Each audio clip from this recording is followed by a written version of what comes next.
In realtà dentro questa dicitura ci sono almeno 4 categorie che vanno distinte. La prima è l'acquisizione di vasti appezzamenti di terreno da parte dell'agrobusiness.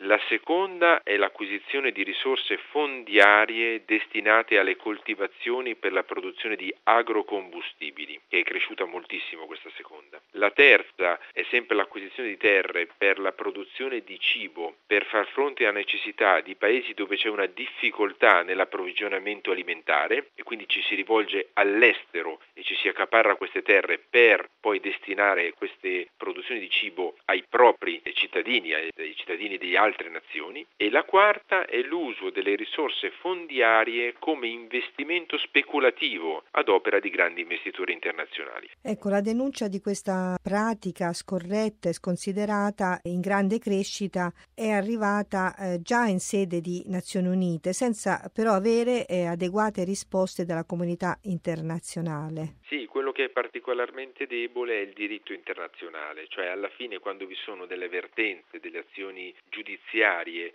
nei tribunali locali, sostanzialmente c'è un'azione che dura tantissimo nel tempo, alla fine soprattutto le multinazionali con i loro uffici legali sono così potenti che di fatto praticamente non perdono mai. Quindi c'è un diritto locale ma anche internazionale che non tutela le comunità e le popolazioni locali che non sono capaci di far valere i propri diritti alla fine ne risultano le più danneggiate. Ecco, il dossier presenta un focus in particolare sull'America Latina con delle proposte concrete attraverso la rete ecclesiale. C'è un'azione molto forte, coordinata di tutti i paesi praticamente dell'America Latina e che hanno costituito la rete ecclesiale panamazzonica e quindi una rete ecclesiale molto attiva anche con progetti concreti per queste popolazioni, noi ne citiamo alcuni, anche dei micro progetti, ma che in qualche modo cercano poi di tutelare i più deboli.